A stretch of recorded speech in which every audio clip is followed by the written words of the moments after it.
Hello everyone, কেমন আছো সবাই? আশা করি ভালো আছো। তো আজকে সকাল সকাল আমরা বার হয়ে গেলাম, আর কাজে উদ্দেশ্য নয়, আজকে হবে মেশিন শিফটিং। সেই জন্য আজকে বার হয়ে গেলাম, মেশিন লোড করতে হবে। আর এমন একটা রাস্তা দিয়ে যাচ্ছি, রাস্তাটা এতটা খারাপ, মানে আমাদের অবস্থা দেখতে পাচ্ছ, আমার ধেপে ধেপে ধেপে আমাদের জীবন শেষ হয়ে গেল।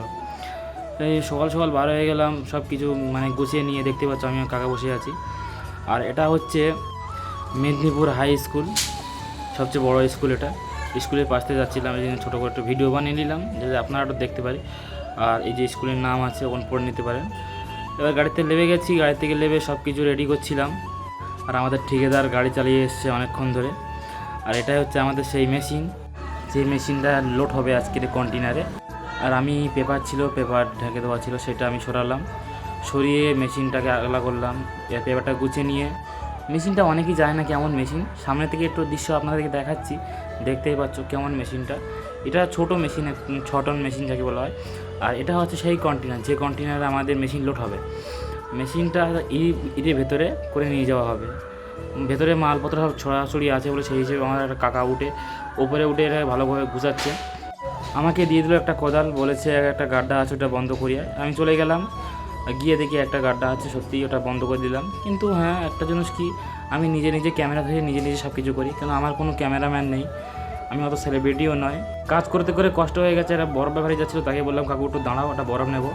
তা দেখি একটা কুত্তা পাশে ঘুরঘুর করছে, তাকেও একটা দিলাম, আর নিজেও একটা নিলাম। নিয়ে এটাকে খেয়ে শেষ করছি, এবং খুব সুন্দর টেস্ট, আলহামদুলিল্লাহ ভালো লাগলো খেতে।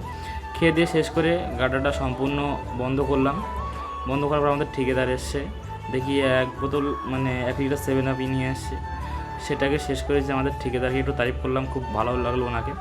তো মেশিনটা এবারে তোলা হবে গাড়িতে। কীভাবে তোলা হচ্ছে সম্পূর্ণ প্রসেসটা আপনারা দেখুন। আমাদের এই কাগজে ধরছে, এই রিমোটটা হিসাবে এই গাড়িটা মানে চালানো হয়। দেখতে পাচ্ছ হাতে রিমোট আছে, আর কীভাবে গাড়িটা ওঠে সেটাও আপনারা সম্পূর্ণ দেখুন।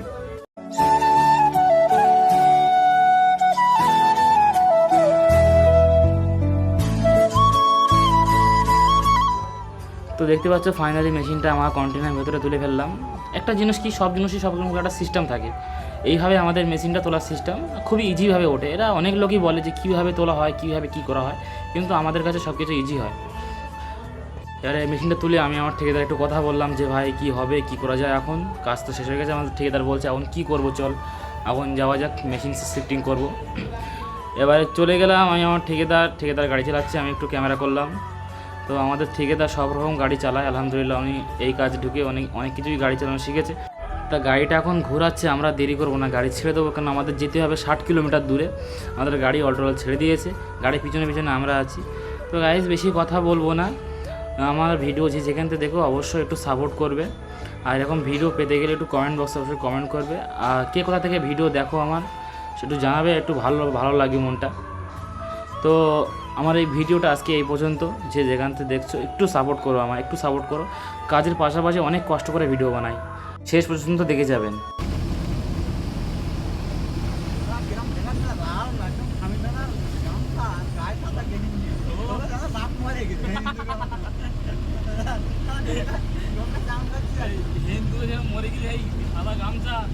লাল গামছা সাদা গেঞ্জি পরে জানে নেড়া হয়ে